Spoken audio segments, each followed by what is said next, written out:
Adult entertainment workers, what was the saddest request you have ever received? I'm an adult entertainment worker, and I recently went through a situation with a client that made me feel sorry for his wife. I had been working in an adult entertainment establishment since I was very young. I started working when I was 18, and now I was in my 30s, still very well maintained. I had experienced many things with clients, made a lot of money, and enjoyed that life. I was never interested in leaving because I saw what men were capable of, especially with their wives. I'm not generalizing, certainly not all men, but I had witnessed many things. Before I turned 18, I went through a heartbreak that led me to change my life, which was my turning point.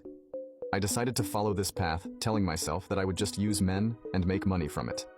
And that's exactly what I did. It was a life I enjoyed and never regretted. Until one day, a client started visiting the place where I worked every night. The man had a lot of money and became fond of me. Over time, he began to spend night after night with me. He always booked 2 hours every night. After about 6 months of daily visits, he got my contact information and started being more informal, coming to my house. He gave me gifts, pampered me, and I enjoyed it a lot. Just like him, I had other clients who did the same. Until one day, he set up an appointment with me. I thought he would come to my house as usual. But to my surprise, he insisted on meeting at the place where I worked. I thought it was fine.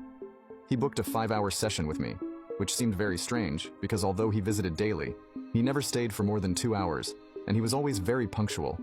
He was an older man, and by then, we had been seeing each other for about a year and a half.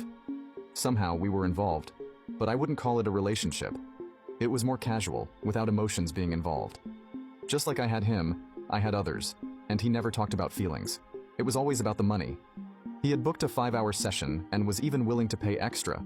When I asked him why, since we had a certain level of trust, he told me he would explain when he got there. I got ready and went to the place where he had booked the 5-hour session, basically renting out all my work time. By that point, I didn't need to work as much, so I had reduced my hours. When I arrived, he asked me to wait in the room. I was already there, all dressed up the way he liked. I even chose the lingerie in the color he had requested. He arrived with a young woman who looked about 20, with such a baby face that I thought she was 15. So much so that when she walked in, he quickly said, "Don't worry, she's 20.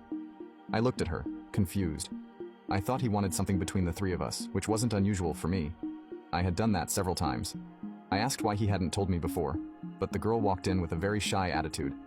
She looked extremely scared when she saw me, her eyes wide open. She was wearing a wedding ring, which meant she was married. I sat on the bed, not understanding anything, and she looked completely lost. He gently pushed her to sit on the bed, while he sat in an armchair, pulled out a pack of cigarettes and started smoking, as he usually did. Then he started to speak. Now you can watch the second part by pressing share and more.